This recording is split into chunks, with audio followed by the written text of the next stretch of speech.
Bismillahirrahmanirrahim. Assalamualaikum warahmatullahi wabarakatuh.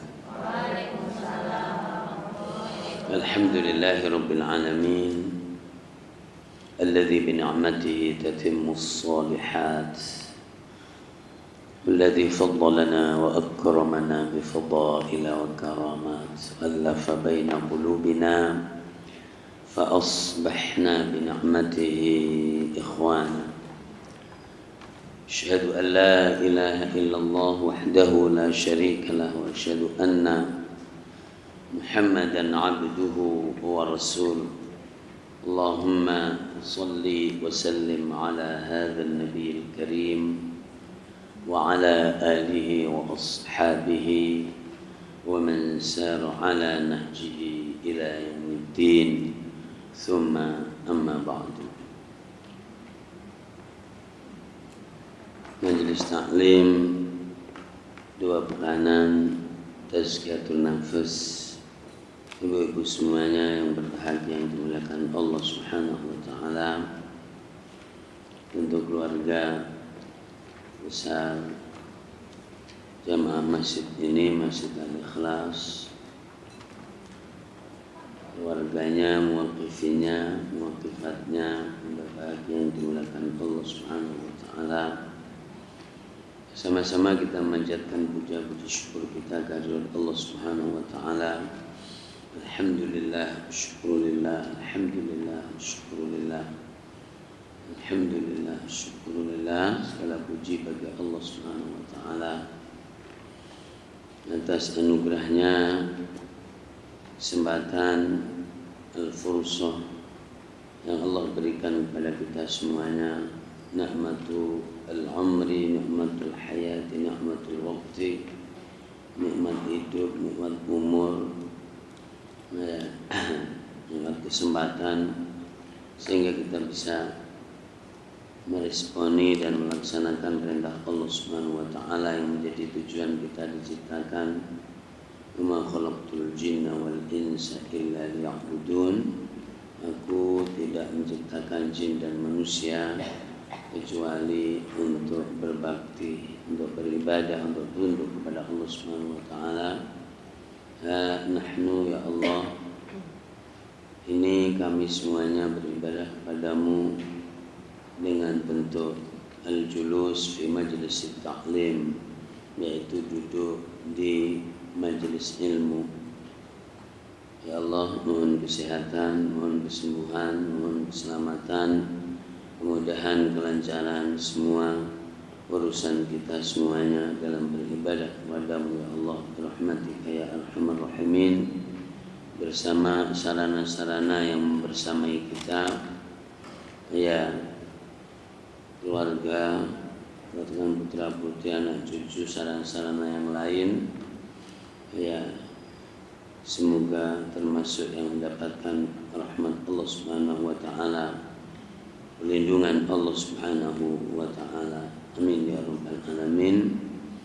Begitu juga kita memohon dan mendoakan kepada semua yang mempunyai andil, mempunyai jasa kepada kita, alladzina sabaquna bil iman, yang telah mendahului kita semuanya, minal aqriba'i wan nasabi wal qarabati, dari kerabat, nasab, kedua orang tua, ya di dalam keluarga yang dekat, yang menengah, yang jauh, teman, sahabat, ya semuanya ya Allah, dan para guru-guru kami semuanya dari era ke era, dari waktu ke waktu, dari ilmu ke ilmu, para kekasihmu ya Allah, para wali, para abdul, para abdal, para utar, sultanil ulama, ya sultanil awliya, para atba'i tabi'in, para tabi'in, sahabat, serta keluarga Rasulullah Muhammad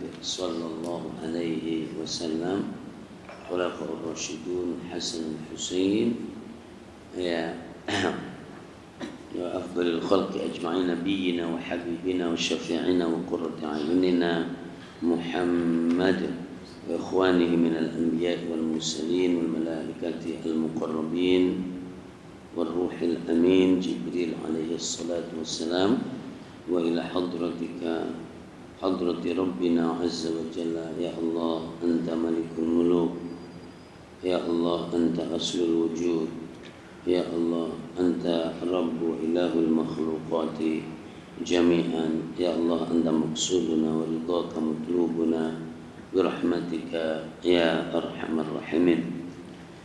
Ya hadirin, Masya Allah.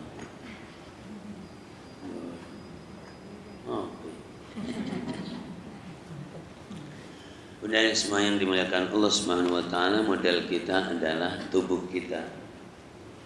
Ya, dan ini yang menghadirkan pahala dan juga menyebabkan dosa. Itu adalah tubuh ini. Dan tubuh kita sudah bahas ma'rifatu al-insan, yaitu mengenal manusia. Dan ternyata Allah Subhanahu wa taala pun juga membagi-bagi lebih detail, lebih kecil. Ada tubuh secara keseluruhan, kemudian ada anggota tubuh, ya, bahkan kalau dalam hadis dibagi menjadi 3, bahwa ar-ra'su wa ma wa'a, wa al-batnu wa ma hawa, kepala dan yang ada di kepala ini. Kepala ini ada hal-hal yang sangat penting secara organ. Ada penglihatan, ada pendengaran, ada penciuman, ada mulut yang sangat-sangat penting yang dibahasakan dalam Al-Quran, afwahihim, misalnya dalam surat Yasin nanti kita ini, dan bisa juga dibahasakan dengan lesan, al-sinatuhum, ya begitu. Ini di kepala ini. Secara organ kelihatan ada mata, dan mata ini mubsir, bisa melihat. Ada yang bisa dilihat dengan anggota organnya, tapi ada yang dilihat dengan basir, mata hati. Nah, bukan pakai ini. Ada penciuman, Masya Allah, ada pendengaran, dan semuanya ini bisa mendukung kita, bisa mempunyai negatif dengan kita karena saksi. Semuanya ini, ya, semuanya menjadikan saksi, menjadi saksi. Ya, ada mulut, dan itu masuk di dalam bahasan inti kita. Manusia harganya antara hatinya dan mulutnya. Nah, begitu. Sebetulnya itu bagian dari tema juga, karena tema yang lain juga banyak yang terkait dengan tazkiyatun nafs. Kalau Rasul SAW pernah bersabda, man domina li baina khaddaihi wa fakhidaihi domintu lahul jannah. Barang siapa yang berani menjamin aku antara 2 pipi dan 2 paha, saya jamin masuk surga. Itu sabda Rasul. 2 pipi apa? Mulut. Ya, antara 2 pipi itu mulut. Ya, artinya konteks tazkiyatun nafs itu adalah tubuh kita yang zahir, dan tubuh kita yang batin, yang rohani. Itu pengklasifikasian yang sangat-sangat dominan seperti itu. Ya, mulut bisa menghadirkan pahala yang tidak terhitung, tapi juga bisa menghadirkan dosa yang tidak terhitung juga. Gara-gara mulut kamu tuh, nah gitu, ya. Hati sulit untuk digambarkan karena secara organ juga tidak kelihatan. Liver, ya, al-kabid, al-lub, ini semuanya enggak. Liver, al-qalbu. Nah, di sini nih, kalau sebagai organ, ya, kalau disebut al-kabid itu jantung. Dan ada yang memaknai hati juga. Ini dua-duanya juga nggak kelihatan juga dari luar. Ya, ini menjadi rahasia yang luar biasa karena al-qalbu, hati itu motornya, ini jubirnya. Ya, begitu maksudnya. Makanya itu judulnya. Kata Rasulullah, ya muqallibal qulub, tsabbit qalbi ala din. Engkau ya Allah, zat yang maha membolak-balikkan hati. Teguhkan hati ini kepada jalanmu, kepada agama, supaya tidak gini-gini goyang terus. Ya musarrifal qulub, ya Allah, engkau yang maha jadi menggerakkan, menjalankan hati. Sarrif qalbi ila ta'ati, arahkan hati ini kepada taat, patuh kepadamu. Ya, yang menerjemahkan hati adalah seluruh tubuh, tapi yang mengumumkan adalah mulut. Ya, yang mengumumkan adalah mulut. Nah, makanya mulut itu bisa untuk meraba hati orang. Ya, atau hati ini kemudian diterjemahkan oleh jadi mulut orang. Kalau diem aja, padahal di sini ada banyak hal. Oh, dia diem aja nggak bisa diketahui. Ya, karena belum jadi diterjemahkan itu. Ini sinopsis atau muqaddimah dari ini. Makanya ada ungkapan yang sangat penting, al-insanu baina as-surayhi, manusia itu antara dua hal dari anggota tubuh, dari yang kecil. Apa itu? Hati dan mulut. Ya. Hati baik, sekujur baik. Ala inna fil jasadi mudghah,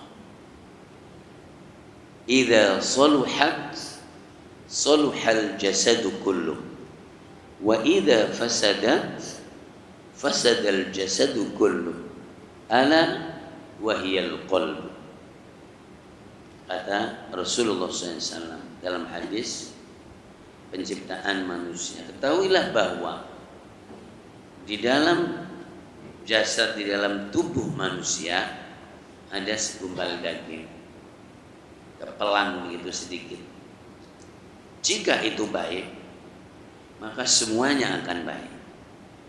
Dan jika itu rusak, maka semuanya akan rusak. Ada dua fungsi, namanya fungsi al-udwi, organ, sebagai organ tubuh bagian dari yang lain, dan ada fungsi ihtida, yang tidak bisa diraba, yang ihtida. Kalau fungsi organ itu bagiannya dokter internis spesial hati namanya, dan gampang untuk ngeceknya. Sebetulnya tidak perlu spesialis, sekarang banyak alatnya.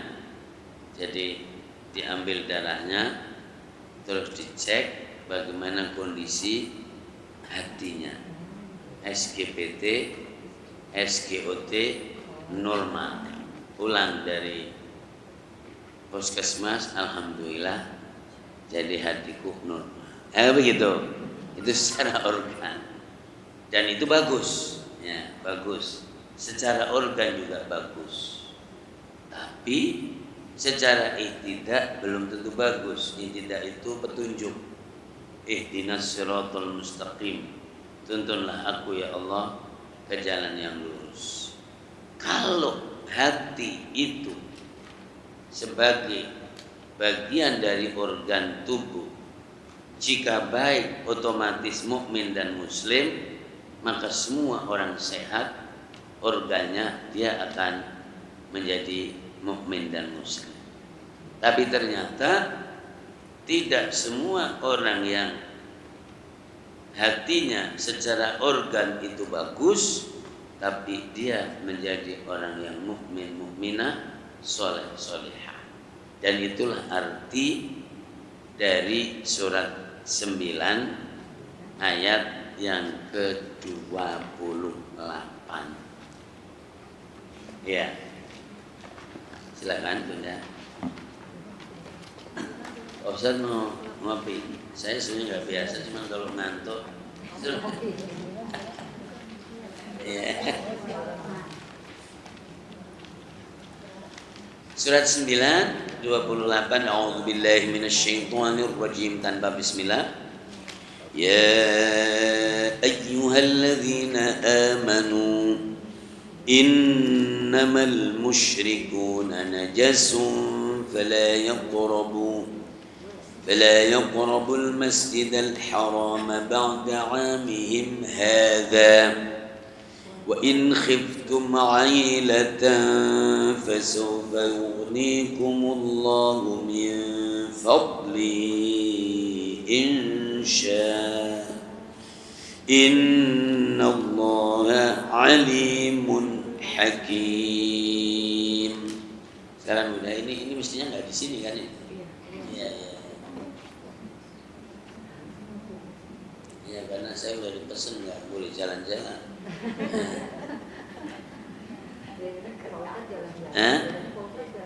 Iya, maksudnya kalau ngantuk tapi dipesan jangan jalan-jalan itu ya. Itu nyala nggak itu? Nyala. Ya. Dipantau nih dari Hong Kong nih sama dia. Ya.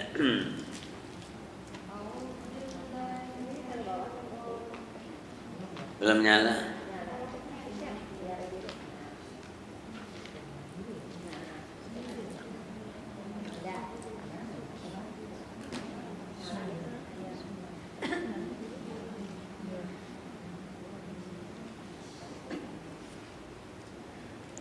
أعوذ بالله من الشيطان الرجيم بسم الله الرحمن الرحيم Rabbi zidni ilma. Wahai orang-orang yang beriman, sesungguhnya orang-orang musyrik itu najis atau kotor jiwa. Karena itu janganlah mereka mendekati Masjidil Haram setelah tahun ini. Dan jika kamu khawatir menjadi miskin atau karena orang kafir tidak datang, maka Allah nanti akan memberikan kekayaan kepadamu dari karunia-Nya jika Dia menghendaki. Sesungguhnya Allah Maha Mengetahui, Maha Bijaksana. Ya, astagfirullahaladzim. Bunda, ini ayat bisa dibahas dari banyak sisi, cuman kita satu sisi aja, yaitu masalah hati dari jiwa itu. Karena di situ juga ada masalah masjid. Jadi karena kamu najis, kamu kotor, maka jangan ke masjid. Kan gitu. Masjid Haram, makanya ini kan suci juga nih. Nah, nanti kalau di bab fikih, jadi kalau lagi halangan, maka tidak ke masjid, kan begitu. Hanya, nah, lalu bisa dibahas dari sisi ekonomi. Nah, itu tadi. Wa in khiftum ma'ailatan. Jika kamu khawatir menjadi nggak punya duit, ailatan itu miskin. Nah, maka nanti Allah yang akan kasih duit, itu maksudnya. Berarti dari dulu duit itu adanya di orang musyrik dan orang kafir. Nah, itu dari dulu. Makanya, jadi musyrik itu najis atau kotor, maka jangan pada dekat Masjidil Haram. Muhammad, kalau kamu khawatir nggak ada duit karena mereka nggak pada datang dagang kan, maka ntar dikasih duit sama Allah Subhanahu Wa Taala. Nah, begitu kira-kira. Nah, yang bagian kita adalah yaitu orang musyrik itu najis, orang kafir itu najis, jiwanya, hatinya. Padahal banyak orang kafir, orang musyrik yang jadi dokter yang handal, Bahkan banyak orang Muslim pada berobat ke mereka. Nah, hatinya bagus, sarafnya bagus mereka secara organ, tapi najis karena, nah itu maksudnya. Jadi hati kita, kejiwaan kita ada dua fungsi sebagai organ tadi, yaitu organ jadi fungsinya untuk sebagai tubuh, bagian tubuh, dan ada ihtidah tadi. Ihtidah itu ghaib. Jadi ghaib karena untuk merespon wahyu Allah, untuk merespon perintah Allah Subhanahu wa taala. Misalnya, aminu billah, kamu iman kepada Allah. Iman itu apa? Iman itu kan mantap. Ketika dicek-cek pakai itu, enggak ada unsur mantap di sini. Enggak kelihatan. Yang kelihatan adalah jadi sehat, alhamdulillah semuanya ini, tapi imannya enggak ada. Bersihnya juga enggak ada. Karena bersih secara organ, ada fleknya, ya kan begitu? Itu enggak ada. Jadi tidak kelihatan. Itulah yang disebut fungsi ihtidai dan fungsi ihai namanya. Dalam fungsi ihtida, yaitu hidayah Allah Subhanahu wa taala, ketika dikatakan hidayah, maka orang di dalam jalur minal muhtadin, yaitu termasuk orang yang meniti dan berjalan di atas jalur yang benar. Nah, yang lainnya ad-dhallin, begitu. Makanya ihdina ghairil maghdubi alaihim waladdallin. Ya. Jadi najis itu ada najis aini. Najis aini itu najis yang kelihatan bendanya, kotoran-kotoran itu, tapi ada najis hukmi. Ya, hukmi, hukumnya najis, dicari bendanya enggak ada. Begitu. Maka orang musyrik disebut najis, orang kafir disebut orang mati, padahal dia masih hidup. Karena apa? Karena tidak responsif. Kalau ada baterai atau apa, mati pak sudah gitu. Karena apa? Tidak responsif, tidak nyaut sajawanya. Awa man kana maitan fa ahyainahu waj'alna lahu nuran yamshi bihi fil nasi kaman mathalu fil dhulumati laysa bi kharijin minha kadzalika zuyyina lil kafirina ma kanu ya'malun. Surat Al-An'am. Ya, surat Al-An'am ayat yang ke-122. Kalau orang musyrik disebut najis, orang kafir disebut orang mati. Berarti yang hidup siapa? Orang mukmin, mukminah gitu. Ya. Itu ayatnya. Al-An'am 102 ya. Wa man kana maitan fa ahyayna wa ja'alna lahu nuran yamshi bihi fin nas كمن مثله في الظلمات ليس بخارج منها كذلك زين للكافرين ما كانوا يعملون. Silakan.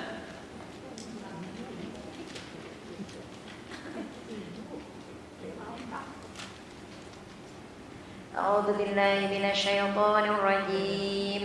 بسم الله الرحمن الرحيم.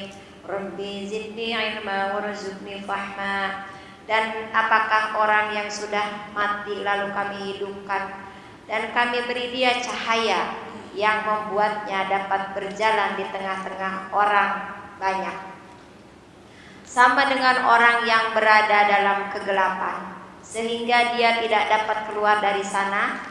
Demikianlah dijadikan terasa indah bagi orang-orang kafir terhadap apa yang mereka kerjakan. Ya, itulah orang kafir. Itu adalah hidup di gelap gulita, tidak di ihtidah, yaitu petunjuk. Maka disebut orang mati. Tapi kalau misalnya kita menyebut orang-orang mati, pasti marah. Nah begitu. Ya, karena apa? Karena ya hidup ini waktunya untuk beramal, membuktikan patuh kepada Allah, berjalan di atas jalur Allah, ternyata enggak begitu. Dan dia fil dzulumat, di dalam gelap gulita. Ya. Dan banyak ayat yang lain, Allah waliyul ladzina amanu yukhrijuhum minadh dhulumati ilal walladzina kafaru awliya'uhumut taghut yukhrijunahum minan nuri ilal dhulumat. Jadi mereka gelap gulita. Dan gelap gulita ini bukan ukurannya mata, tuh. Ukurannya basirah. Makanya ada basar, nanti di waktu yang lain dibahas. Ada basirah, ada mata hati. Ya. Kalau ini mah terang, padang. Nah. Ya, tapi bagi orang yang tidak mengetahui al-haq, tidak mengetahui kebenaran, maka jadi hidupnya di dalam gelap gulita. Dan orang yang hidup di gelap gulita itu yang tidak ada sinar, tidak ada listrik, tidak ada cahaya, makanya disamakan dengan orang mati. Orang musyrik najis, orang kafir adalah orang yang mati. Dihidupkan oleh Allah dengan apa? Dengan hidayahnya, dengan Al-Quran. Awaman kana maitan fa ahyaina wa ja'alna lahu nuran. Jadi kami jadikan untuk orang kafir itu sebuah cahaya, menerangi dia dalam hidup ini. Ya. Nah, terus berjalan, apakah sama dengan orang yang tidak mengerti, tidak punya cahaya, jadi berjalan di atas dugaan-dugaan, prasangka-prasangka. Dan orang yang hidup di atas prasangka itu 2/3% lebih menurut Al-Quran surat Al-An'am ayat 116. Jadi begini, ini pilihan dari pilihan nih bunda. Ini pilihan-pilihan. Coba lihat, baca ayat itu nanti. Nah, maka ketemu. Al-An'am.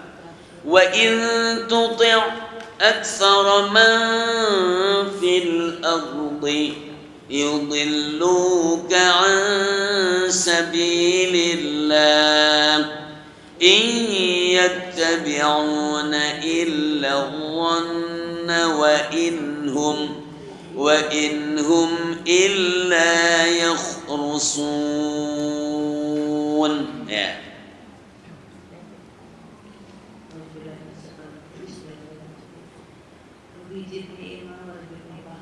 Dan jika kamu mengikuti kebanyakan orang di bumi ini, niscaya mereka akan menyesatkanmu dari jalan Allah. Kenapa?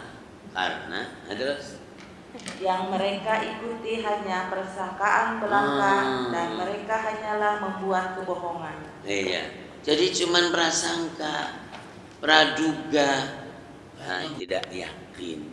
Nah, begitu. Nah, itu adanya apa tadi di hati kita, di kejiwaan kita. Nah, begitu. Jadi benda yang dimuliakan Allah Subhanahu wa taala. Udah aku enggak memperpanjang pembahasan yang ini. Memang pekerjaannya hati itu apa sih? Satu, bolak-balik. Nah, jadi bolak-balik itu enggak pernah jejak. Itu namanya pekerjaannya. Gini, gitu, gini, gitu. Nah, begitu. Jadi gini aja. Nah, itu adalah pekerjaannya. Dan semua pekerjaan tubuh, anggota tubuh itu adalah sudah lebih dulu ada di hati. Iya, makanya para ulama ahli tazkiyatun nafs bahwa Ra'isu al-jasad, jadi pengendali fisik adalah hatinya, yang lain adalah menjadi prajuritnya. Nah, maka ketika di sini bimbang, bolak-balik tadi, akhirnya gimana kamu? Udah, ya kan begitu. Kalau misalnya di depannya ada 2 jalur, gimana nih yang kemana nih? Tahu deh. Akhirnya mampir dulu di warung kopi sampingnya sambil nanya, kan begitu kan? Nah, jadi apa namanya al-qalb, dan itulah yang disebut amalul qalbi. Seseorang secara irodah, secara kemauan diperintah oleh Allah untuk baik. Berarti dia berniat baik. Berarti dia berprasangka baik. Nah begitu. Berarti dia menjadi penggerak yang baik. Itu adalah hati itu. Berarti hati mempunyai 2 amal. Amal baik sama amal buruk. Tapi nggak bisa membayangkan saya, ada orang memuji orang tapi di hati. Gimana tuh caranya tuh? Dia baik. Nah, itu udah mulut itu. Jadi memuji cocok sama orang di hati. Memuji orang di dalam hati. Tidak bisa kelihatan, tapi dia udah dapat pahala. Jadi husnudzon dapat pahala. Berniat baik dapat pahala. Berkemauan baik dapat pahala, dan semuanya itu adalah pekerjaan hati. Dan di saat yang sama, ketika hati jadi berada di sisi kebaikan, itu namanya hati yang bersih, hati yang mentauhidkan Allah. Yauma la yanfa'u malun wala banun illa man atallaha biqalbin salim. Ya, Nabiullah Ibrahim, tentu surat Asy-Syu'ara nanti pada waktunya nanti, di saat orang menghadap Allah, tidak ada manfaatnya anak dan harta kecuali orang yang hadir kehadirat Allah dengan hati yang bersih. Ya iyalah, siapa sih yang mau menemani di kuburan? Dan siapa sih yang merasakan bahwa dia sedang sakaratil maut? Tidak ada seorang makhluk pun yang sayang kepada orang yang sakaratil maut. Suamiku, nggak ada. Dia nggak tahu dia. Apalagi lagi sedang tugas. Sedangkan yang ada di sekelilingnya aja, kata Allah, falawla idza balaghatil hulqum wa antum hina idzin tanzurun wa nahnu aqrabu ilaihi minkum walakin la tubsirun. Surat Al-Waqi'ah. Ya. 56. Allah. Jadi luar biasa. Dahsyat sekali. فلولا إذا بلغت الحلقوم وأنتم حينئذ تنظرون ونحن أقرب إليه منكم ولكن لا تبصرون. 83 ya, surat 56 ayat 83. Iya.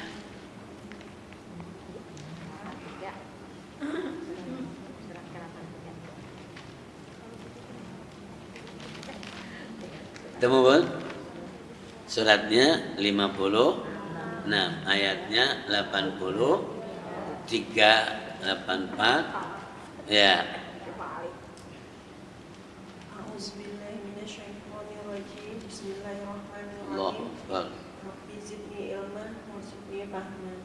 Maka kalau begitu mengapa tidak mencegah ketika nyawa telah sampai di kerongkongan dan kamu ketika itu melihat, dan kami lebih dekat kepadanya daripada kamu, tetapi kamu tidak melihat. Maka mengapa jika kamu memang tidak dikuasai oleh Allah, kamu tidak mengembalikannya nyawa itu jika kamu orang yang benar? Iya. Coba benar tadi kan hati yang bersih. Dapat pahala. Pahalanya tidak karu-karuan besarnya kalau mau dihitung pahala. Ya. Dan tidak berguna harta dan anak, kan begitu surat Syu'ara-nya. Ya.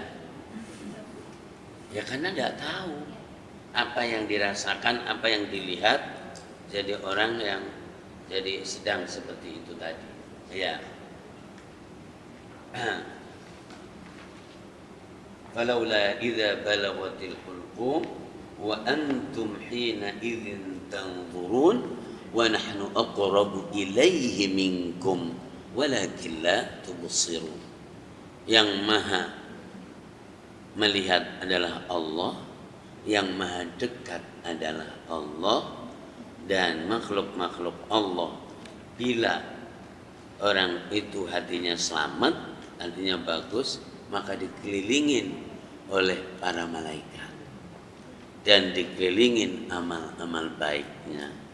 Tapi ketika hati tadi tidak bagus, malaikat nyingkreh atau menjauh, kemudian yang datang adalah jadi pengganggu-pengganggu yang ia tamassalu, yang menyerupai siapa saja, jadi yang dulunya pernah dikenalnya, dan kerabat tetangga cuma apa mang sakit apa sih, kan cuma nanya begitu, nggak ada, padahal dia amat sangat butuh support, dan support itu makanya didekatkan dengan Allah, disuruh ngajarin la ilaha illallah, dan itu indah.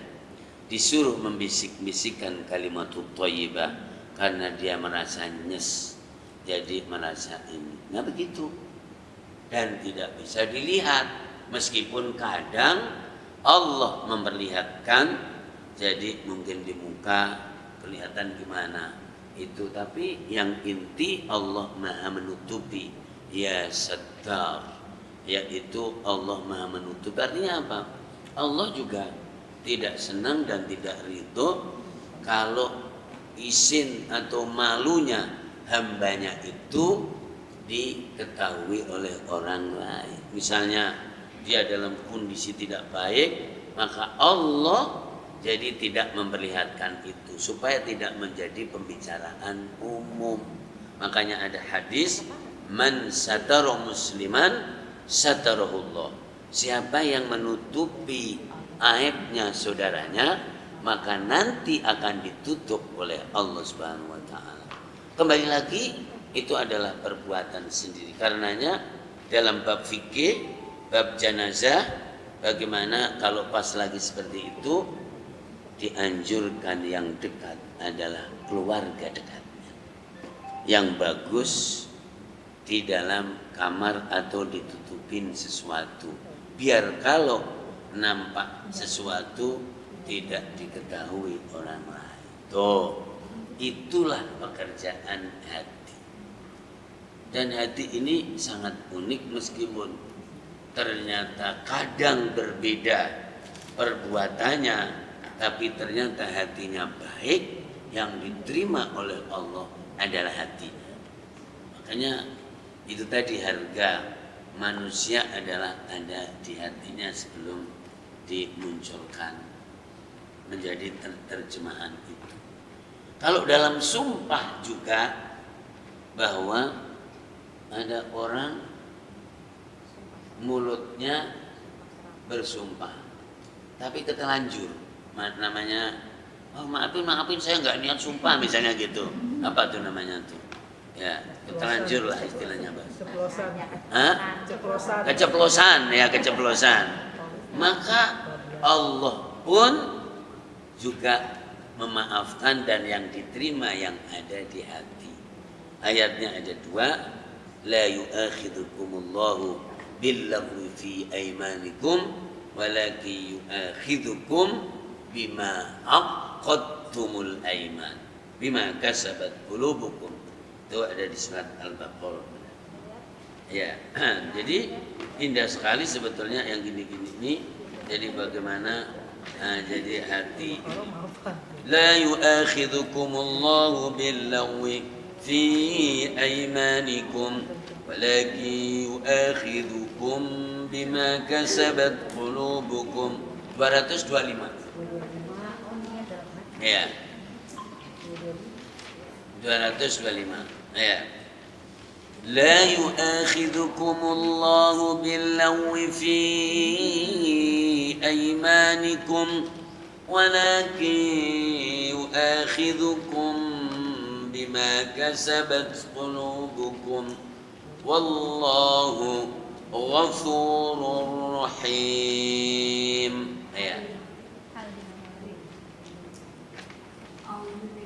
غفور حليم ya. Allahu ghafurun halim. Ya, silakan.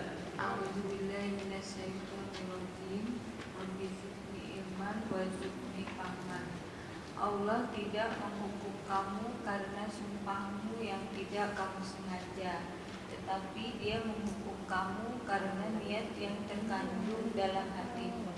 Allah Maha Pengampun, Maha Penyayang. Jadi yang dianggap itu adalah yang ada ya, tapi yang bagus jangan keceplosan. Yang bagus, orang yang suka keceplosan itu berarti mulutnya suka ngomong. Nah, karena jadi anggota tubuh atau orang itu akan terbiasa apa yang dibiasakan. Coba kalau nggak pernah, ya pasti nggak biasa. Makanya dalam konteks fikih jangan banyak-banyak sumpah.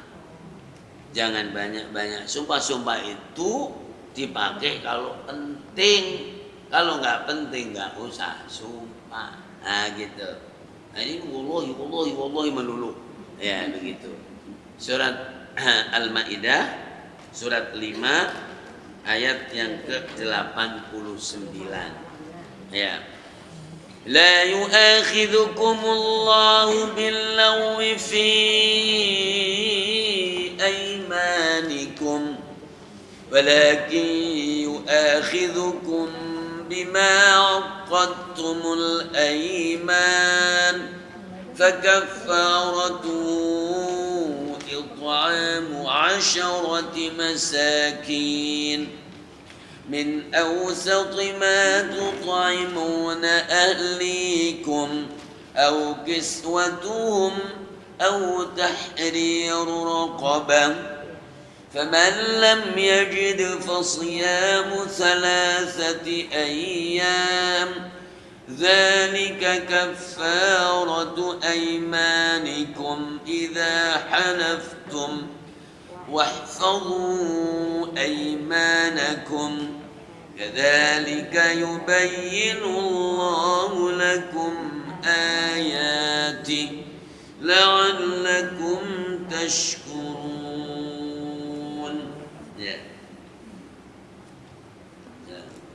أعوذ بالله من الشيطان الرجيم. بسم الله الرحمن الرحيم. Rabbi zidni ilman. Allah tidak menghukum kamu yang disebabkan sumpah-sumpahmu yang tidak disengaja untuk bersumpah. Tapi Dia menghukum kamu disebabkan sumpah-sumpah kamu yang sengaja. Maka karafatnya atau denda pelanggaran sumpah ialah memberi makan 10 orang miskin, yaitu dari makanan yang biasa kamu berikan kepada keluargamu, atau memberi mereka pakaian, atau memerdekakan seorang hamba sahaya.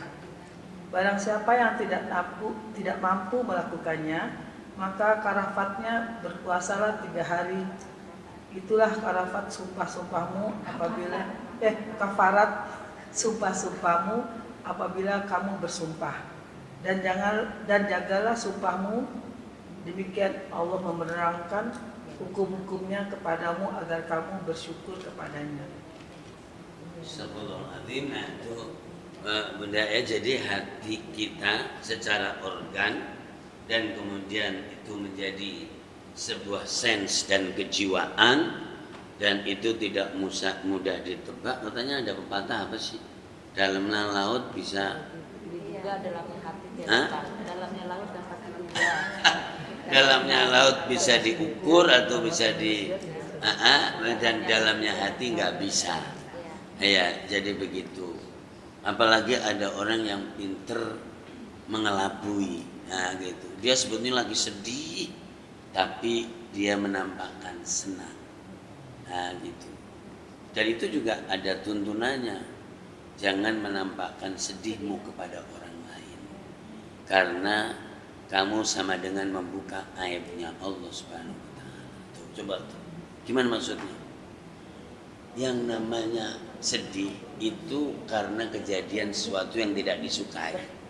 Sementara kejadian itu adalah takdir Allah. Kalau sudah terjadi, makanya jangan sedih. Seakan-akan orang sedih kebaca orang lain itu tidak ridho dengan kodoknya Allah.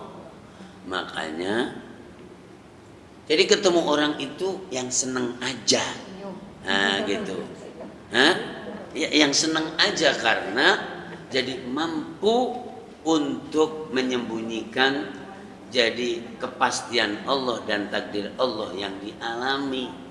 Nanti sebenarnya itu dibahas di dalam ikhlas ini atau di dalam ridho. Agak berat. Ridho lebih berat dari ikhlas. Ya, atau ridho lebih berat daripada sabar. Kalau sabar tapi menahan dan tetap minta pahala ke Allah. Tapi kalau ridho itu menikmati yang tidak enak sehingga menjadi kelezatan dan senang sama Allah Subhanahu wa Ta'ala. Ini tidak mudah. Yang ngomong juga nggak bisa, ya kan? Nah, jadi seperti itu. Ya, jadi ini benar luar biasa. Saya tidak akan memperpanjang ini karena intinya adalah hati mempunyai dua sisi. Jadi bagaimana hatiku adalah sumber inspirasi positif dan sumber inspirasi pahala. Nah, begitu.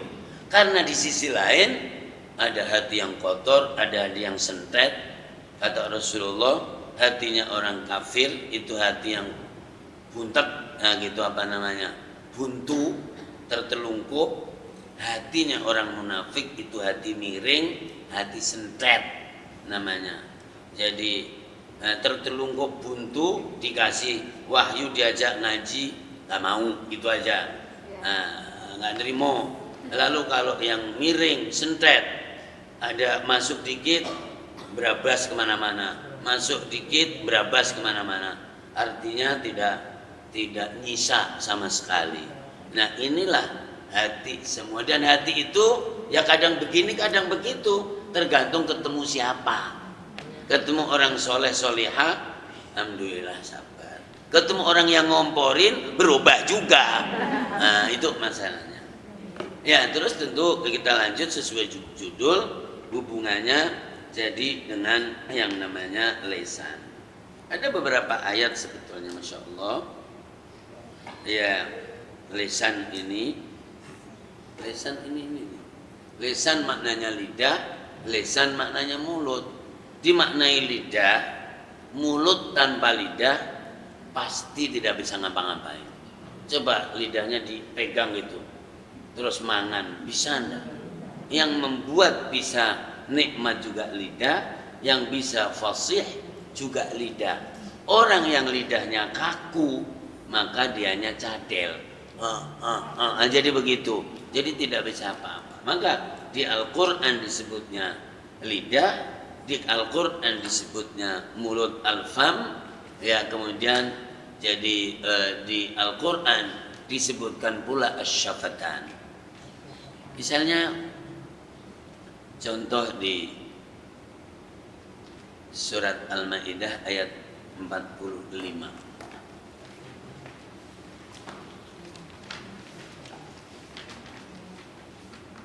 Anggota-anggota tubuh. Wa katabna 'alaihim fiha anna an-nafsa bin-nafs wal-'ayna bil-'ayni wal-anfa bil-anfi wal-udhuna bil-udhun was-sinna bis-sinni wal-juruha qisas. فمن تصدق به فهو كفارة له ومن لم يحكم بما أنزل الله فأولئك هم الظالمون. Ya.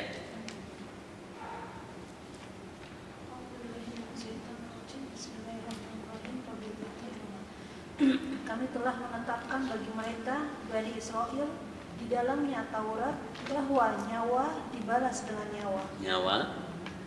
mata dengan mata, Allahu Akbar. Ya. hidung dengan hidung, telinga dengan telinga, gigi dengan gigi, dan luka-luka pun ada kisosnya, balasan yang sama. Siapa yang melepaskan hak kisosnya, maka itu menjadi penebus dosa baginya. Siapa yang tidak memutuskan suatu urusan menurut ketentuan yang diturunkan Allah, maka mereka itulah orang-orang zalim. Ya, itu semua anggota tubuh dia ada harganya yang mahal di sisi Allah Subhanahu wa taala, termasuk gigi. Untu itu adanya di mana? Adanya di mulut. Dan itu kalau orang tidak punya untu, tidak punya gigi, mau punya sin ngawos shin nggak bisa juga. Ya, jadi begitu. Jadi luar biasa dan harganya mahal. Ke dokter gigi juga sekali bersihin karang itu bisa 800 sampai ke atas kan? Ya. Kecuali yang lebih mahal lagi. Al-Quranul Karim surat Al-Balad ayat 8. Ya. Alam naj'al lahu 'ainain wa lisanan wa syafatain. Ya. Ya. Surat Al-Balad. Itu surat yang la uqsimu بهذا البلد وأنت حل بهذا البلد. Itu kan berarti surat yang ke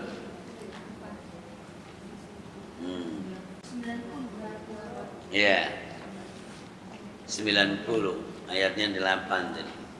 9 alam naj'al lahu 'ainaini wa lisanan wa syafatain. Ya. Silakan. A'udzubillahi minasyaitonirrajim. Bismillahirrahmanirrahim.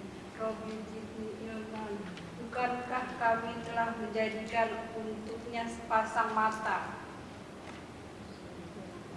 Terus dan lidah, dan sepasang bibir, dan kami telah menunjukkan kepadanya dua jalan kebajikan dan kejahatan. Iya, Astagfirullahaladzim. Jadi ada lidah, ada bibir.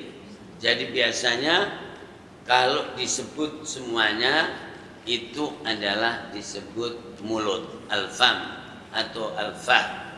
Nanti ayatnya ada. Tapi kalau dirinci satu-satu, tadi ada gigi, kemudian ada lidah, kemudian ada bibir. Nah, dan itu kumpulannya adalah mulut.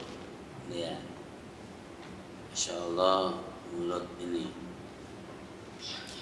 Seorang sahabat Nabi Sallallahu Alaihi Wasallam namanya Abdullah ibni Busr. Orang biasa belajar terus mendapatkan ayat, mendapatkan ilmu dari Rasul, tapi daya tampung pas-pasan. Terus ngomong begini beliau ke Rasulullah, Rasul, ilmunya kok jadi banyak banget begini, susah nampungnya gitu. Terus gimana nih caranya? Berilah aku satu pegangan aja Rasul supaya bisa aku lakukan dan saya mantap. Lalu Rasulullah begini, nih, la yazalu lisanuka ratban bi dzikrillah. Kalau ini kamu kendalikan dan selalu dalam sisi baik, zikir kepada Allah, maka semuanya selesai. Nah, itu sudah nyambung kan? Tadi pekerjaan hati, sekarang pekerjaan mulut. Tapi mulut juga bisa menjadi sumber pahala, tapi bisa menjadi sumber malapetaka. Misalnya, la yadkhulul jannata qattatun, hadis Rasulullah sahih, tidak akan masuk surga ember. Ember itu tumbak cucuan. Nah, mindah omongan dari sini ke sini. Padahal omongan itu kalau pindah itu belum tentu masih sama persis. Pasti ada seninya, tambahan atau apa itu pasti ada. Nah, la yadkhulul jannata qattat, tidak akan masuk surga jadi orang yang mindahin suara. Ya, tapi ini adalah tentu ada unsur menghina dan mengadu domba. Qattat itu mengadu domba, an-namam mengadu domba juga, an-namimah. Asy-syatam, syatam itu misoi kalau bahasa Jawanya. Apa itu? Memisuh-misuh itu ngomong elek gitu loh, apa namanya itu? Hah?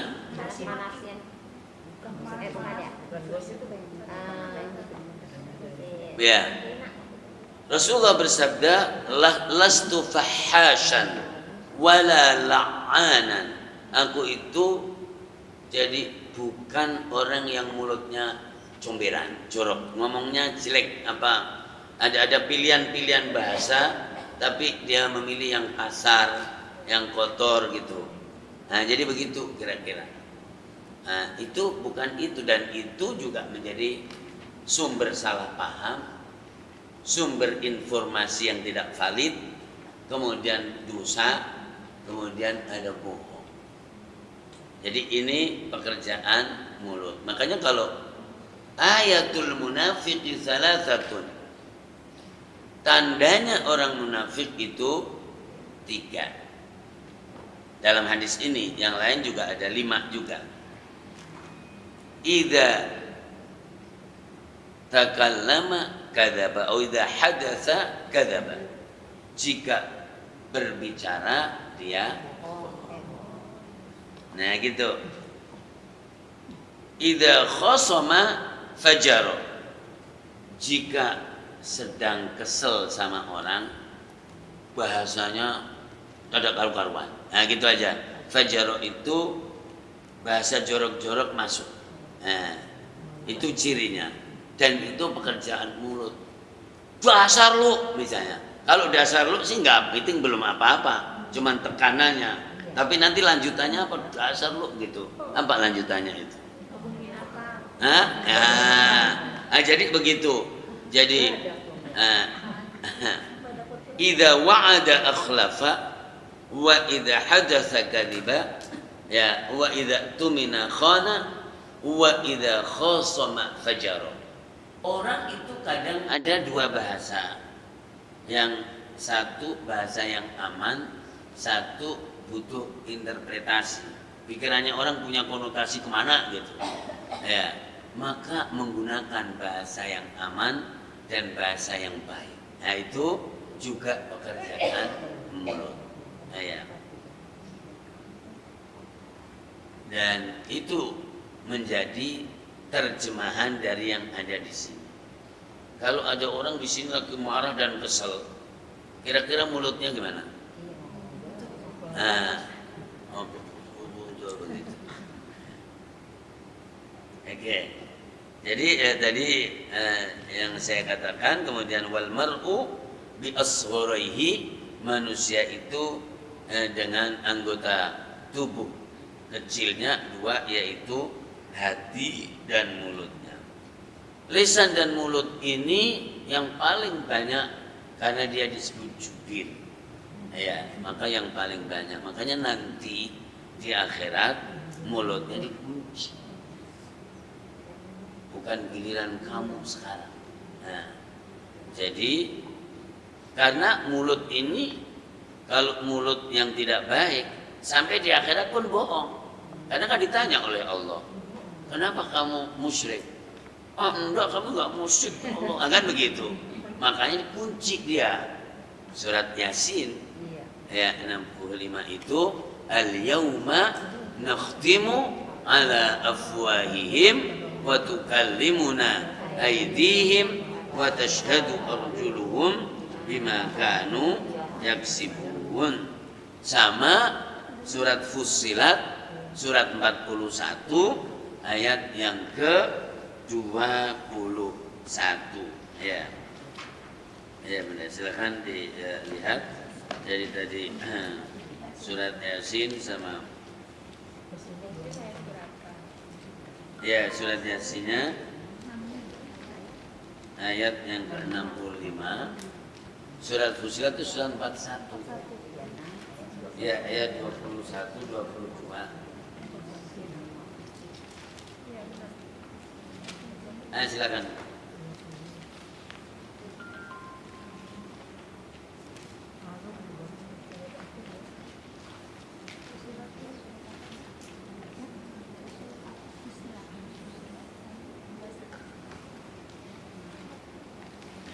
A'udzubillahiminasyaitonirrajim. Bismillahirrahmanirrahim. Pada hari ini kami tutup mulut mereka, tangan mereka akan berkata kepada kami, dan kaki mereka akan memberi kesaksian terhadap apa yang dahulu mereka kerjakan. Terus pindah ke sana.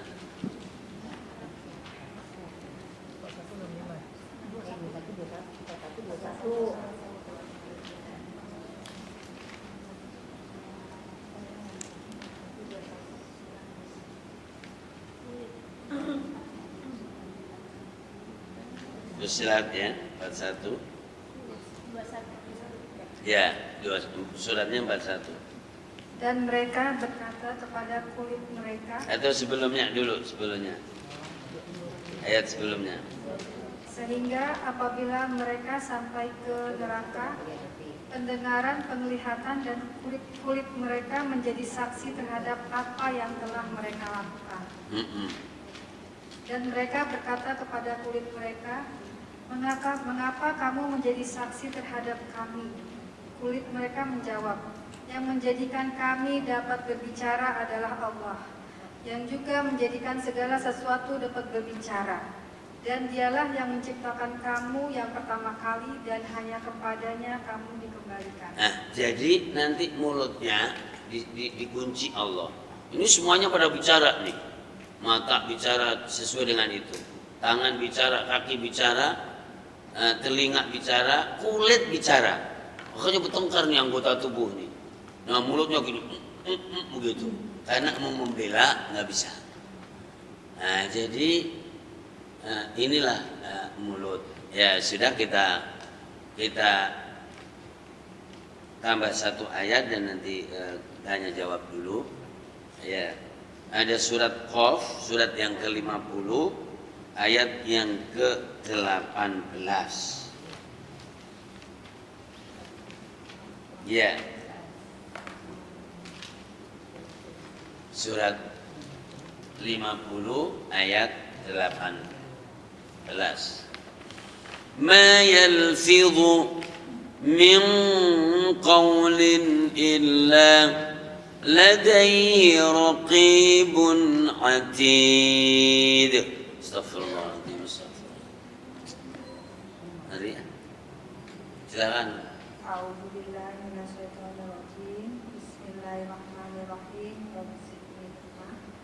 Tidak ada suatu kata yang diucapkannya, melainkan ada di sisinya malaikat pengawas yang selalu siap mencatat. Ya.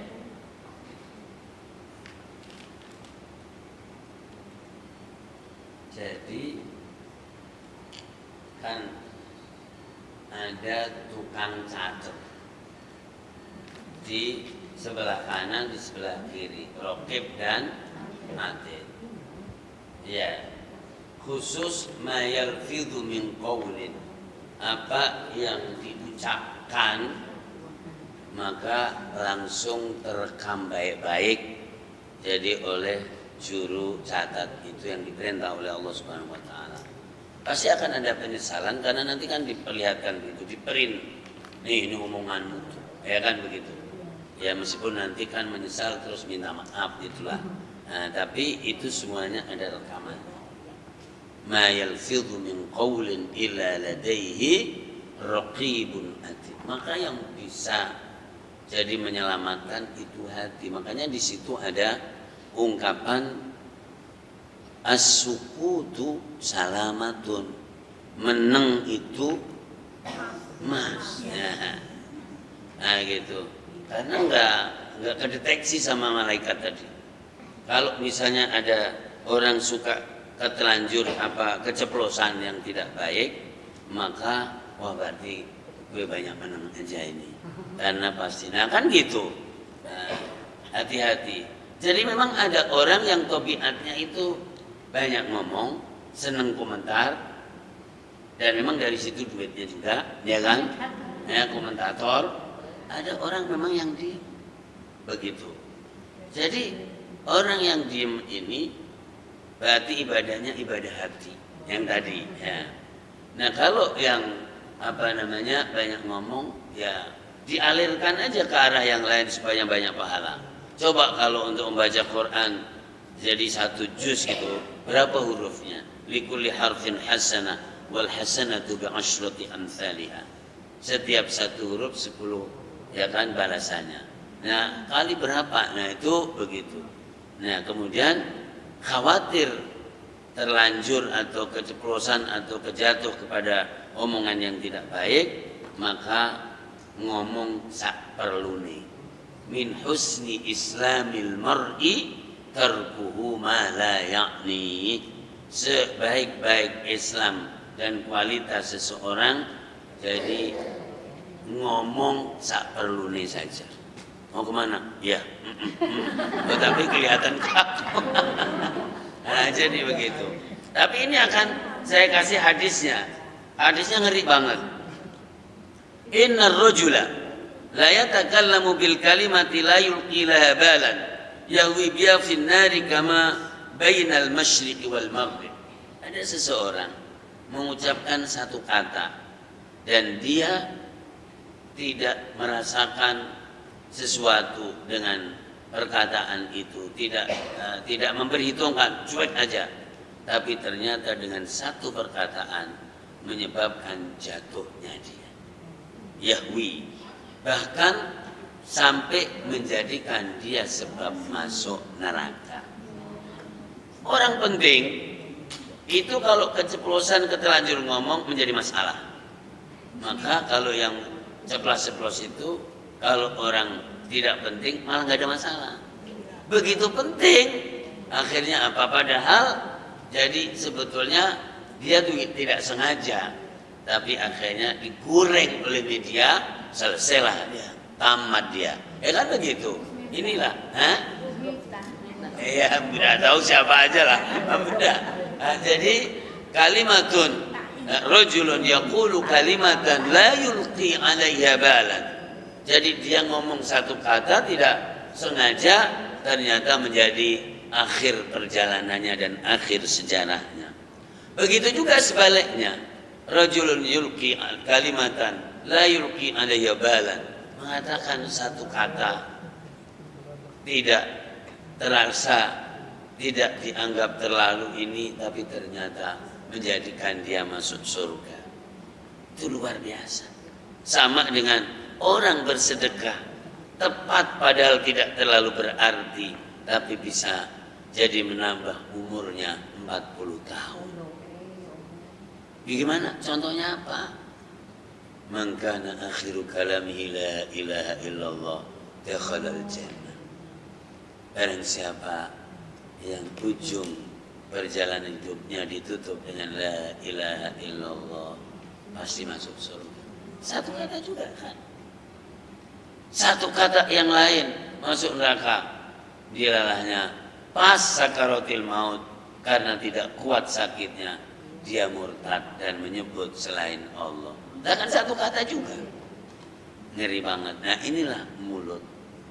Jadi luar biasa. Saya berhenti di sini udah, 10:30 biar tidak terlalu ini. Silahkan untuk, tapi belum selesai, panjang juga ini masalah mulut dan hati ini sebetulnya. Dalil-dalilnya banyak juga. Silahkan kalau memang ada ini. Silahkan. Mana dulu? Saya? Ya, saya. Saya dulu. Assalamualaikum Ustaz. Waalaikumsalam. Yang mau saya tanyakan mungkin mengenai ini Ustaz. Ada beberapa teman saya menanyakan kalau kita memang sudah terlahir dari orang tua kita Muslim, ya kan, secara nggak langsung kita pasti Muslim gitu kan, itu adalah agama. Tapi bagaimana dengan orang yang terlahir dengan yang orang tuanya non Muslim? Kan mereka nggak salah gitu kata dia kan, dia nggak salah karena dia juga terlahir dan di lingkungannya pun terbentuknya dia karena dibawa dengan kondisi yang tidak Muslim, misalnya dibawa ke gereja dan segala macam. Itu bagaimana ya hukumnya Ustaz untuk orang yang terlahir dengan di keluarga yang tidak Muslim gitu Ustaz? Terima kasih Ustaz. Assalamualaikum warahmatullahi wabarakatuh. Langsung saya aja. Bunda, jadi begini. Kullu mauludin yuladu 'alal fitrah. Setiap yang hadir lahir di muka bumi ini adalah hadir lahir dalam fitrah. Ya, fitrah itu maknanya apa? Islam. Fitrah itu maknanya apa? Suci. Fitrah itu maknanya apa? Elastis, siap dibentuk. Ini maknanya 3 fitrah itu. Makanya lanjutan hadisnya fa'abawahu an yuhawidani an yunassirani au yumajjisani. Tergantung kedua orang tuanya mau membentuknya jadi apa. Makanya ada waktu namanya waktu sampai 2 tahun. Masa penyusuan. Ada waktu mumayyiz. Mumayyiz itu bisa sampai 5, 6 tahun, 7 tahun. Nah umur 7 tahun itu biasanya mulai dibawa. Kan di Islam juga begitu, kata Rasul, jika anakmu umur 7 tahun, latihlah dengan sholat atau hal-hal yang baik dan positif. Supaya kalau umur 10 tahun sudah terbiasa, begitu balik nanti sudah melakukannya. Nah kan begitu. Nah taklif, pembebanan itu mulainya adalah dewasa. Makanya semua sepakat, anaknya orang Muslim, anaknya orang kafir, bila meninggal masih kecil, maka sepakat semuanya masuk surga. Itu dari Allah Subhanahu wa taala. Clear kalau itu. Ya. Dan ada dalil yang unik ketika Nabiullah Musa diperintah ngaji lagi sama Allah. Gara-gara hati juga sebetulnya kalau menurut tafsir. Hatinya karena memang Bani Israel itu ngeyel. Terus banyak permintaan, banyak pertanyaan. Pertanyaan yang uji juga. Nabi gue ini hebat gak sih? Gitu kira-kira begitu juga. Lalu banyak di ini dan ternyata ya namanya Allah pasti memberikan mukjizat kepada Nabi dan Rasulnya. Di dalam situasi itu memang kan dipuji. Memang siapa dulu dong? Nabi Musa memang hebat. Gitu kira-kira. Krek. Kalau menurut tafsir krek. Kayak merasa iya gitu. Merasa iya gitu. Langsung irta'adat. Kumutar begitu. Kagetan mereka. Ngapain Nabi? Saya disuruh ngaji lagi sama Allah. Tuh kan, benda. Padahal kan kalau Nabi dan Rasul kan sudah alim, diberi wahyu, tapi disuruh ngaji sisi lain kan begitu. Dan itu ada di surat Kahfi kan.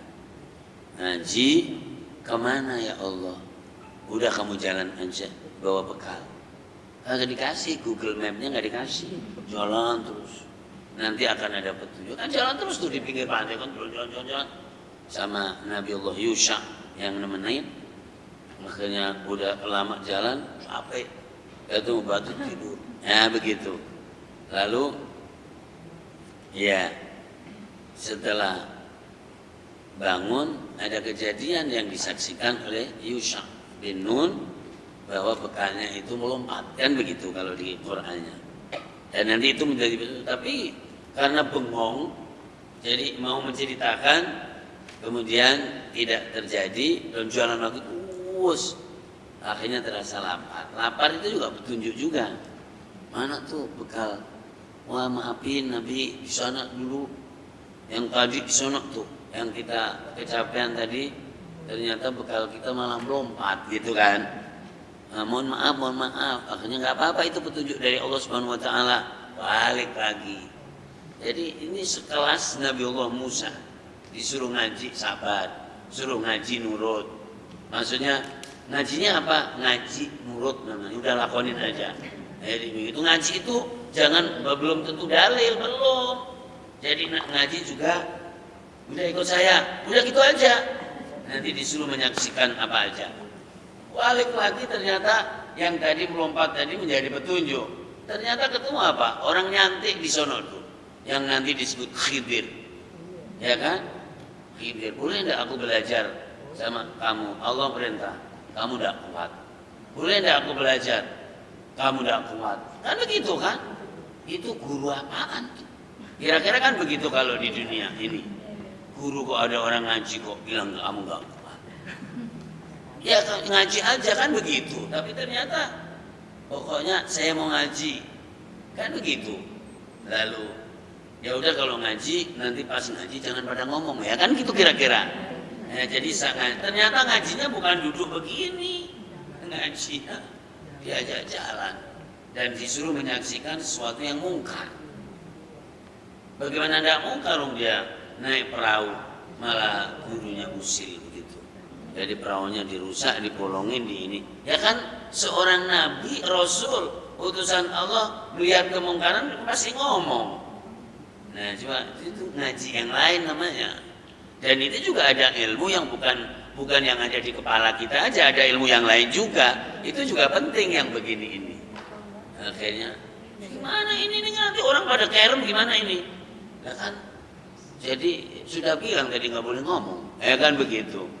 Nah, yang jauh lagi setelah selesai diajak jalan kemana-mana, ada anak-anak kecil main, tahu-tahu diambil satu diponter begitu meninggal.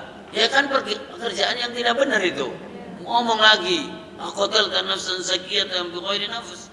Ya kan tadi udah bilang nggak boleh ngomong.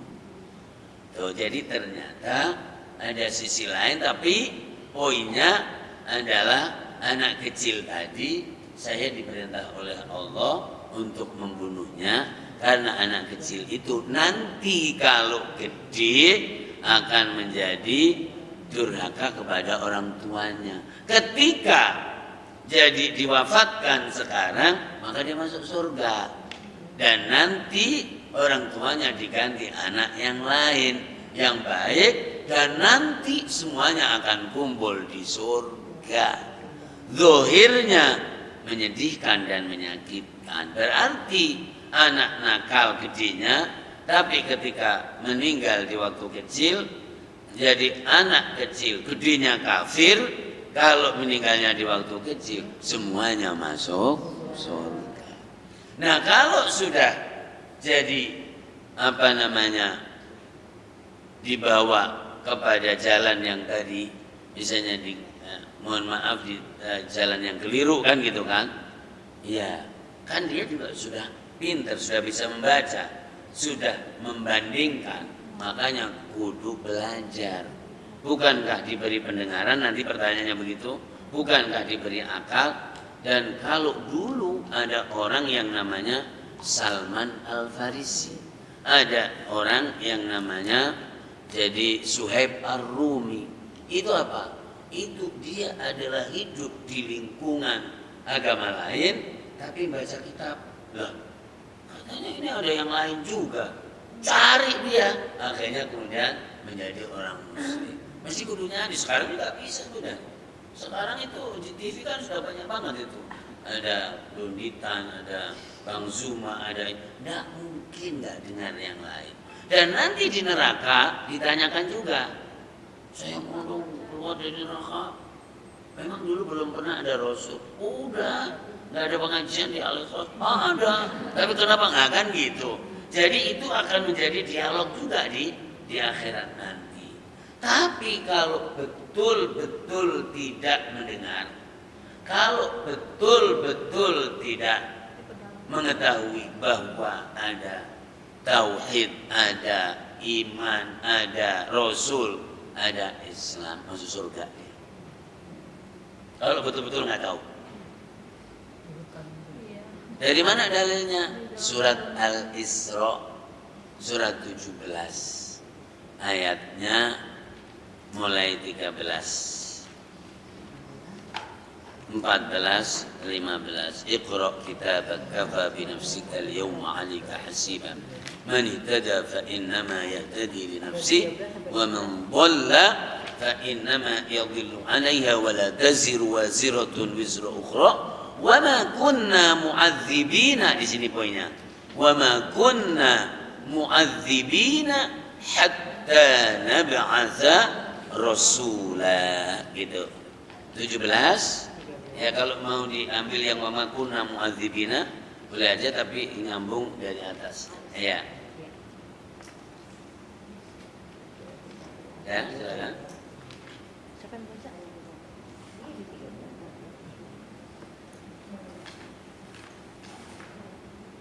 Assalamualaikum warahmatullahi Selamat. wabarakatuh. Saya menanya terkait Ustaz yang tadi bilang sedih ya Ustaz. Karena suruh baca, kepalanya baca. Baca kan? Suruh ayat mana? Al-Isra 13, 14, 15. Yes. Bismillahirrahmanirrahim. Rabbi zidni ilma warzuqni fahma. Dan setiap manusia telah kami kalungkan catatan amal perbuatan di lehernya. Dan pada hari kiamat kami keluarkan baginya sebuah kitab dalam keadaan terbuka. Bacalah kitabmu, cukuplah dirimu sendiri pada hari ini sebagai pembentuk atas diri. Yes. Barang siapa berbuat sesuai dengan petunjuk Allah, maka sesungguhnya itu untuk keselamatan dirinya sendiri. Dan barang siapa tersesat, maka sesungguhnya kerugian itu bagi dirinya sendiri. Dan seorang yang berdosa tidak dapat memikul dosa orang lain, tetapi kami tidak akan menyiksa sebelum kami mengutus seorang Rasul. Ya. Tidak akan memikul dosa orang lain dan kami tidak akan menyiksa jadi hamba sebelum ada penjelasan pemberi peringatan. Makanya tadi saya bilang kalau betul-betul tidak tahu, tidak mendengar ini dia masuk surga. Enak dihukumi ahli fatra. Kayak di pedalaman gitu Ustaz. Hah? Kayak di pedalaman suka Ya, gitu. tapi jadi dia sendiri juga tahu gitu. Dan biasanya kalau fitrah itu malah mengenal Allah. Jadi begitu, seperti surat Ar-Rum ayat 30. Oke, nanti aja silakan yang bertanya dulu. Ya, silakan.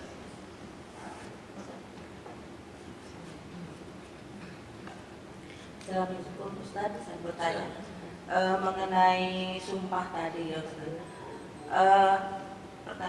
Pertama, misalnya ada seseorang pernah mempunyai masalah atau katakanlah tertuduh. Nah, dia sudah bersumpah bahwa dia tidak melakukan. Tetapi kadang ada orang banyak kan tidak percaya dengan sumpahnya, sampai ada yang mungkin yang pernah kita dengar yang namanya sumpah pocong. Nah, itu kalau menurut agama kita di Islam, itu bagaimana menyikapinya sumpah seperti itu. Nah, yang kedua, mengenai sumpah, katakan seorang sumpah seorang pejabat. Dia kan bersumpah di atas Al-Quran, kalau kita orang Islam. Tetapi pada saat dia menjabat, dia tidak amanah. Nah, bagaimana dengan sumpahnya telah dia ucapkan? Terima kasih. Assalamualaikum warahmatullahi Assalamualaikum. Udah ini urusan fikih ya. Nah, ini fikih. Nanti ada tazkiyatun nafasnya. Jadi gini. Sumpah itu menggunakan asma Allah. Wallahi billahi Allah wa rabbal ka'bah wa rabbas samawati wal ard. Itu yang disebut sumpah. La yahlif illa billah. Kalau mau bersumpah, bersumpahlah dengan asma Allah, sifat Allah, kekuasaan Allah Subhanahu wa taala. Sumpah dengan yang lainnya itu tidak boleh. secara hukum. Tapi nyatanya secara tradisi ada begitu kan gitu kan. Itu satu. Kemudian yang kedua, jangan banyak menggunakan sumpah. Dalam uslub gaya komunikasi itu jangan banyak menggunakan sumpah, karena sumpah itu termasuk gaya bahasa bagi orang-orang yang sebetulnya nggak percaya. Nah, untuk menguatkan, untuk memastikan maka sumpah. Atau hal-hal yang penting kayak tadi pejabat tadi, ya, gitu. Supaya mengikat, maka disebut al-halif, disebut al-yamin. Ya, yamin itu sumpah maknanya. Ya.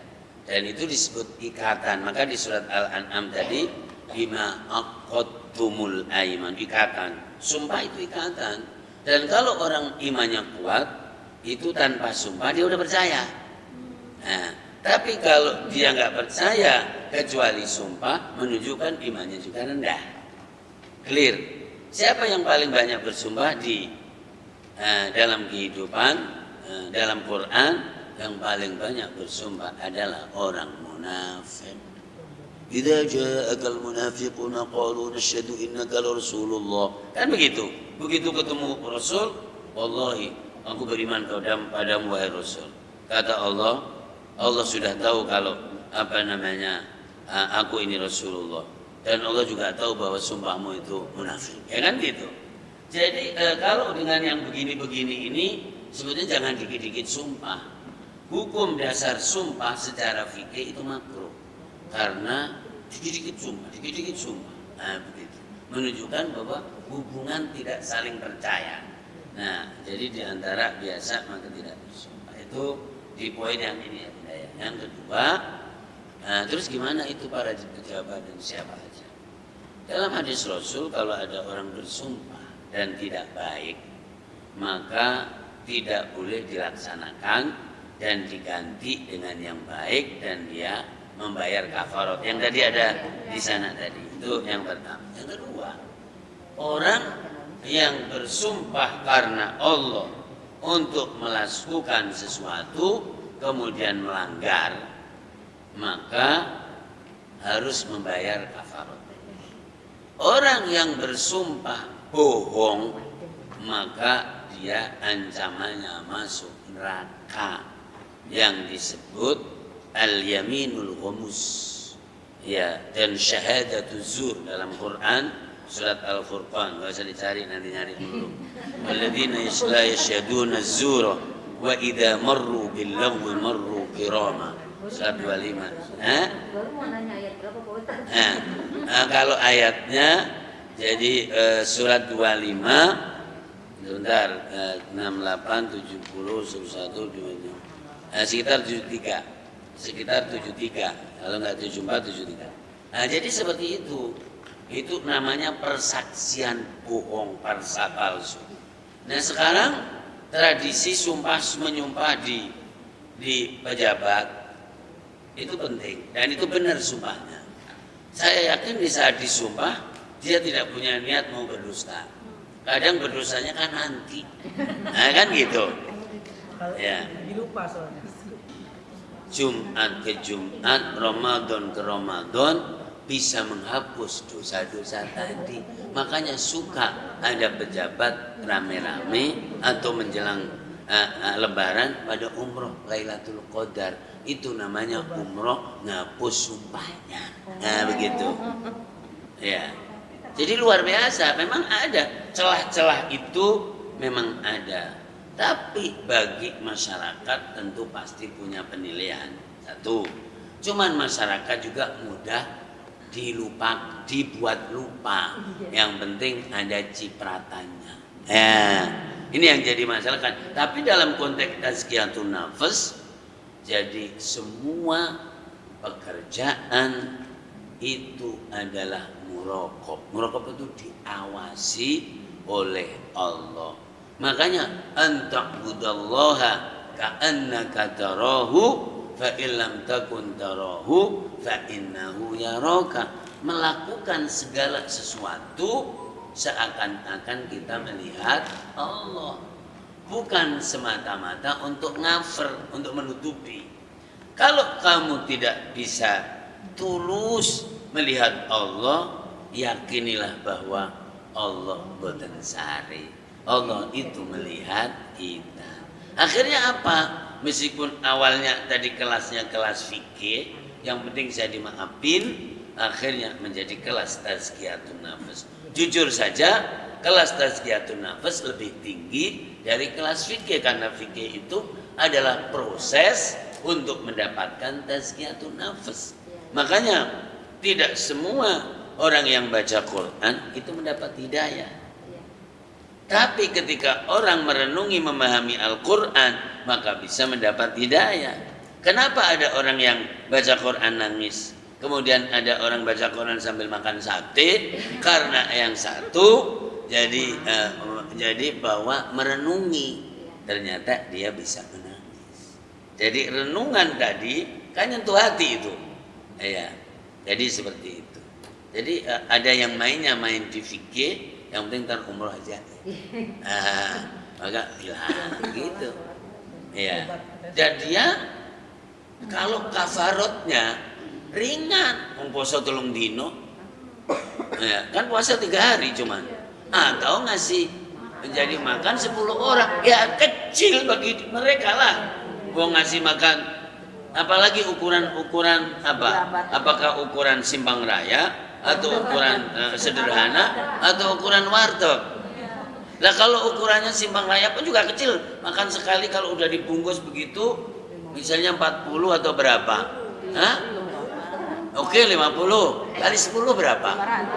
Ya kan murah bagi dia. Tuh, memang inilah jadi bisnis. Makanya ada iman itu iman sekelebatan, gitu sepintas gitu, dan ada iman yang mandes di sini.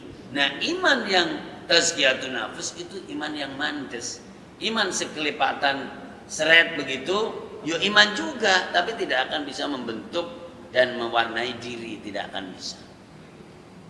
Makanya orang ya enak-enak aja, gini-gini saya muslim loh gitu, tapi dia ya pindah sono, pindah sini, pindah situ, ya kan begitu kan? Dalam hal apa saja sebetulnya itu kelihatan memang, jadi sama sekali tidak ada bekas. Sampai di sini yang tadi dibahas masalah hati. Nah, terus apakah kita boleh jelek-jelekin? Nggak boleh. Karena kalau jelek-jelekin kita penyakit mulut tadi. Ya kan tadi mulutnya ngomong jelek kan satu dosanya tadi kan. Nah, malah kalau orang jelek-jelekin orang, akhirnya dosanya diambil oleh yang jelek-jelekin. Nah, kan ribet jadinya. Nah, maka kalau mau menasehatin pakai WA. Japri. Memang dia juga jauh, lo kepentingan lo apa? Ya kan begitu. Jadi inilah komunikasi ini luar biasa sebetulnya. Nah, akhirnya ya udah sabar, dan inilah yang ada di dunia. Itu bukan di kita aja, di zaman dulu, di zaman sahabat Nabi. Jadi ketika ada sahabat tidak berdaya melihat kemungkaran yang ada, kemudian dia tidak punya akses, dia orang kecil, bukan dekat dengan penguasa, akhirnya asyhadu an la ilaha illallah wa asyhadu anna muhammadar rasul wa asyhadu anna hadza munkar. Saya bersaksi tidak ada ilah kecuali Allah dan sesungguhnya Rasul adalah utusan Allah, dan saya bersaksi bahwa perbuatan-perbuatan itu adalah mungkar. Paling begitu. Dan itu selemah-lemah iman. Kata hadis, man ra'a minkum munkarun falyughayyiru biyadihi. Siapa yang melihat ketidakberesan maka rubahlah dengan tangan. Ya. Lalu kalau tidak bisa rubahlah dengan mulut. Kalau tidak bisa, ya gini aja. Nah, jadi kan begitu. Dan itu sering kita jadi menyaksikan itu. Akhirnya astagfirullahaladzim. Ya Allah, Allahumma inni a'udzubika min hadzal dha'f. Ya Allah, mohon perlindungan kepadamu dari kelemahan ini. Akan begitu kira-kira. Itu benar. Insyaallah. Oke? Jam 11. Ada lagi supaya pas kurang 5 menit.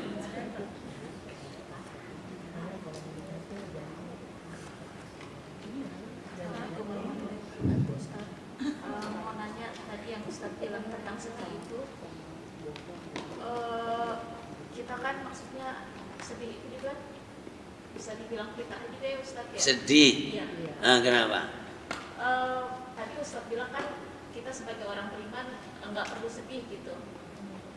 Tapi bagaimana dengan sisa zaman dulu tuh Nabi Ayub menangisi Nabi Yusuf ketika kehilangan beliau. Lalu bagaimana ya sikap kita sebagai seorang muslim tentang memanage sedih itu, rasa sedih itu? Iya. Kalau dibilang di dunia nggak ada sedih itu tidak mungkin, karena dunia adalah tempatnya sedih. Kalau tidak sedih sama sekali tentu adanya di surga. Ada ayatnya la khaufun alaihim wa lahum yahzanun. Tapi bagaimana merubah kesedihan menjadi keuntungan? Ya, makanya di situ ada sabar. Sabar itu adalah orang yang menahan sesuatu yang berat. Maka sabar. Sabar itu at-tahammul. Nanti ada surat Az-Zumar ayat 10. Ya, surat Az-Zumar ayat 10 39. Innama yuwaffas sabiruna ajrahum bighairi hisab. Bulan puasa disebut bulan sabar karena orangnya kuat menahan nafsu. Ya, jadi orang itu menahan. Sedih itu hilangnya sesuatu yang dicintai atau jauhnya sesuatu yang dicintai. Alamul firaq wal 'ishq zala bi farhil ittisal. Ini kata Zulaikha ketika tersembadani dia menjadi istrinya Nabi Yusuf dalam riwayat ini, dalam versi ini. Jadi Nabi Yakub sedih banget berpisah dengan Nabi Allah Yusuf. Kalau di dalam riwayatnya 38 tahun semuanya. Begitu dipertemukan oleh Allah, jadi pada nangis, terus sujud sebagaimana yang ada di Quran, hormat kepada Allah Subhanahu wa taala, bersyukur. Kemudian dikenalkan bahwa Yusuf mempunyai istri Zulaikha namanya. Terus Nabi Yakub ngomong begini, apakah kamu juga terkena sedihnya orang yang gandrung? Nah begitu. Kayak Yakub ini sedih banget karena sangat cinta kepada Yusuf, kan begitu. Nah maka dijawab oleh Zulaikha, katanya bahwa sedihnya gandrung, sedihnya cinta yang dalam begitu hilang karena gembiranya bertemu. Nah kira-kira begitu. Nah sedih itu pasti ada. Nah tadi pembahasannya adalah bahwa sedih pasti di sini ketahuan. Ini di muka maksudnya. Nah, kalau ada orang sedih tapi bisa memperlihatkan ajer, senyum yang pantas lah kira-kira. Karena kalau muka ini kebaca orang lain, apakah kalau orangnya baik sih oke, kalau orangnya nggak baik tuh lihat tuh lagi sedih, ada masalah dia pasti itu. Nah kan begitu. Tapi ketika muka ini menjadi ketemu siapa, assalamualaikum, begitu, wah dia itu orang malah orang kok enak banget, baik banget, kan begitu. Padahal sedih, tapi diduga orang, jadi ternyata orangnya itu enak, orangnya bahagia.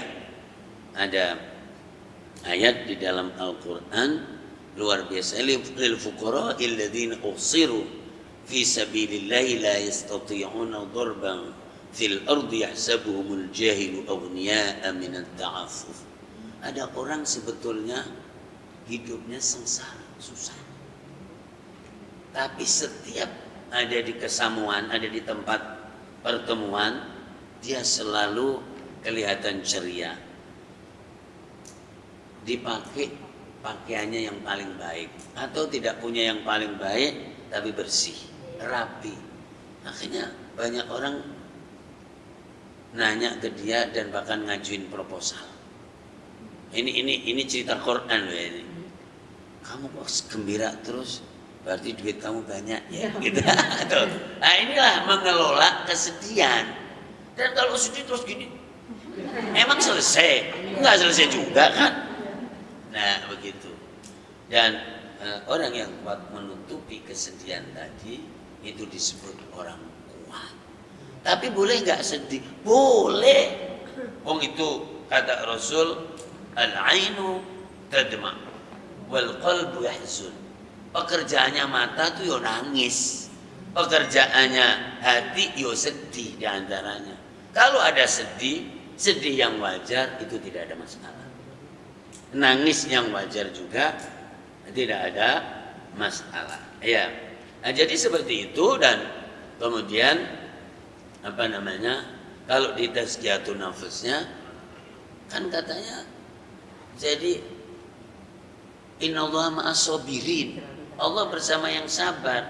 Lah kok ngetok-ngetokno sedih ke orang lain. Lah kan membuka ayat Allah. Aku lagi dibuat sedih nih Allah nih. Kan begitu. Nah makanya kata Quran surat Taubat ayat 40, la tahzan innallaha ma'ana. Ojo sedih, wong Allah ada bersamamu kok.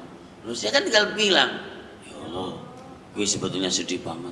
Gimana supaya Allah merubah supaya saya senang? Kan ngomong begitu aja tinggal. Nah, begitu jadi budaya. Itulah namanya mendesain yang namanya sedih. Lalu kemudian yang kalau obrolan biasa ngomong begini, memang yang sedih gue sendiri, yang lain juga pada sedih juga. Kan begitu. Iya, masya Allah. Bener kan? Ya misalnya nih, sedih itu karena apa? Emang nggak punya duit. Emang lu sendiri yang nggak punya. Orang-orang itu juga pada nggak punya duit. Nah itu kira-kira itu ngibur, membesarkan diri. Nah, jadi seperti itu. Jadi semua yang dialami oleh kita itu dialami oleh orang lain. Alhamdulillah temannya banyak. Ya kan begitu. Allahu a'lam bishawab. Ya, baik-baikin ya tadi untuk membesarkan itu, untuk menghibur. Allahumma alimna ma yanfa'una wanfa'na bima 'allamtana wa zidna ilma. Allahumma ati nufusana taqwaha wa zakkiha anta khairu man zakkaha anta waliyuha wa maulaya arhamar rahimin. Ya Allah, ya Allah, ya Allah.